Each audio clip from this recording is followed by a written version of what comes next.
ایک صحابی کو رسول خدا صلی اللہ علیہ وآلہ وسلم کی دعوت کا اشتیاق ہوا۔ اس نے اپنی بیوی سے کہا، میں رسول خدا صلی اللہ علیہ وآلہ وسلم کو اپنے گھر دعوت دینا چاہتا ہوں، یہ ہمارے لیے بڑی سعادت ہے۔ بیوی نے کہا، ضرور دعوت دیں۔ صحابی نے چھری اٹھائی اور ایک بھیڑ ذبح کی۔ بیوی کھانا پکانے میں مشغول ہو گئی اور صحابی حضرت صلی اللہ علیہ وآلہ وسلم کو لینے کے لیے مسجد نبوی کی طرف چلے گئے۔ صحابی کے 2 چھوٹے چھوٹے بیٹے تھے۔ ایک بیٹے نے باپ کو بھیڑ ذبح کرتے ہوئے دیکھا تھا۔ باپ کے جانے کے بعد اس نے اپنے چھوٹے بھائی سے کہا، کاش تو ہوتا تو دیکھتا کہ ابو نے بھیڑ کیسے ذبح کی تھی، کیا میں تجھے بتاؤں؟ چھوٹے بھائی نے جواب دیا، ہاں ہاں ضرور دکھاؤ۔ بڑے بھائی نے چھری اٹھائی اور چھوٹے بھائی کی گردن پر چلا دی اور اس کی گردن کاٹ دی۔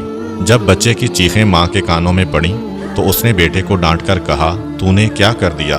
بڑا بیٹا ماں کی مار سے بچنے کے لیے چھت پر دوڑا اور چھت سے گر کر مر گیا۔ جب ماں نے دونوں بچوں کی لاشیں دیکھیں تو منہ پیٹ کر رہ گئی، مگر اس نے اتنے بڑے صدمہ کے باوجود حضرت صلی اللہ علیہ وآلہ وسلم کا کھانا پکانے میں کوئی کوتاہی نہ کی۔ اس نے بچوں کی لاشیں اٹھائیں، دوسرے کمرے میں انہیں رکھ کر ان پر کپڑا ڈال دیا۔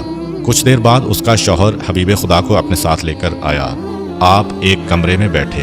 بیوی نے اپنے شوہر کو بلا کر سارا ماجرا سنایا اور اس سے کہا کہ دل پر قابو رکھنا اور نبی اکرم کی دعوت میں کوئی خلل نہ واقع ہونے دینا۔ صحابی نے حضرت صلی اللہ علیہ وآلہ وسلم کی خدمت میں کھانا پیش کیا۔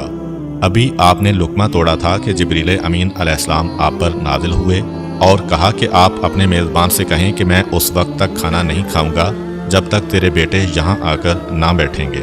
نبی اکرم نے میزبان سے فرمایا، اپنے دونوں بیٹوں کو بھی یہاں بلا لو۔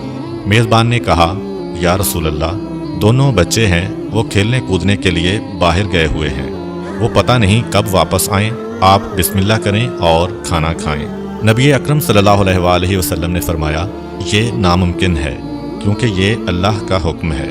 صحابی نے عرض کیا، یا رسول اللہ، میرے بیٹے مر چکے ہیں۔ حضرت نے فرمایا، ان کے جنازے یہاں لے آؤ۔ صحابی اٹھا اور دونوں بیٹوں کے جنازے لے آیا۔ نبی اکرم صلی اللہ علیہ وآلہ وسلم نے دعا پڑھی اور خدا سے ان کی زندگی کی درخواست کی۔ اللہ نے آپ کی دعا قبول کی اور بچے زندہ ہو گئے اور اٹھ بیٹھے۔ آپ نے انہیں دسترخوان پر اپنے ساتھ بٹھایا۔ بچوں نے حضرت صلی اللہ علیہ وآلہ وسلم اور اپنے والد کے ساتھ مل کر کھانا کھایا۔ بعض علماء نے حضرت صلی اللہ علیہ وآلہ وسلم کے معجزات کی تعداد 4000 بیان کی ہے۔ ان میں سے کچھ معجزات غزوات کے وقت بھی ظہور پذیر ہوئے۔ مثلا جنگ کے دوران اگر کسی مسلمان فوجی کا کوئی عضو کٹ جاتا تو وہ حضرت صلی اللہ علیہ وآلہ وسلم کے پاس آتا، آپ اس کے کٹے ہوئے حصہ کو باقی حصہ کے ساتھ ملا کر لعاب دہن لگاتے تو وہ فوراً جڑ جاتا تھا اور زخم کا نشان تک بھی وہاں دکھائی نہیں دیتا تھا۔ جنگ بدر میں معاذ بن جبل رضی اللہ تعالی عنہ نے ابو جہل سے جنگ کی۔ ابو جہل نے معاذ رضی اللہ تعالی عنہ کے پاؤں پر تلوار ماری جس سے ان کا پاؤں کٹ گیا۔ صحابہ اکرام انہیں میدان جنگ سے زخمی حالت میں اٹھا کر حضرت کے پاس لے آئے۔ اس وقت وہ درد کی شدت سے کراہ رہے تھے۔ حضرت نے ان کے پاؤں کا جھولتا ہوا حصہ دوسرے حصہ کے ساتھ ملایا اور لعاب دہن لگا کر اوپر پٹی باندھ دی۔ کچھ دیر بعد صحابہ نے ان کی پٹی کھولی تو ان کا پاؤں بالکل ٹھیک تھا اور اس زخم کا نشان تک دکھائی نہیں دیتا تھا۔ جنگ خیبر کے قلعوں کو فتح کرنا مسلمانوں کے لیے چیلنج بن چکا تھا۔ مسلمان جب بھی حملہ کرتے تو یہودی سخت مقابلہ کرتے اور اسلامی لشکر ناکام ہو کر واپس آ جاتا۔ ایک قلعہ کے پہلوان کا نام مرحب تھا۔ وہ بڑا طاقتور پہلوان تھا۔ جب وہ مسلمانوں کے مقابلہ پر آتا تو مسلمان اس کے سامنے ٹھہر نہ پاتے تھے۔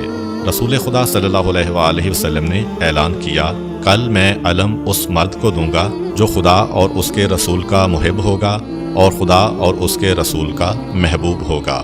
وہ جم کر حملہ کرنے والا ہوگا، بھاگنے والا نہ ہوگا۔ اللہ اس کے ہاتھوں پر اپنی مدد نازل کرے گا۔ صبح ہوئی تو آپ صلی اللہ علیہ وآلہ وسلم نے فرمایا، علی کہاں ہیں؟ صحابہ نے عرض کی، ان کی آنکھوں میں درد ہے اور وہ آرام کر رہے ہیں۔ آپ نے فرمایا، انہیں یہاں لاؤ۔ حضرت علی علیہ السلام کو حضرت صلی اللہ علیہ وآلہ وسلم کی خدمت میں لایا گیا۔ آپ نے اپنی انگلی سے تھوڑا سا لعاب دہن ان کی آنکھوں پر لگایا تو وہ فوراً تندرست ہو گئے اور یہودیوں سے جنگ کے لیے اٹھ کھڑے ہوئے۔ امیر المومنین نے جنگ کا نقشہ ہی بدل دیا۔ آپ نے یہودی لشکر کو تہس نہس کر دیا اور ان کے قلعہ کے مضبوط دروازے کو اکھیڑ ڈالا اور ان کے قلعے پر قبضہ کر لیا۔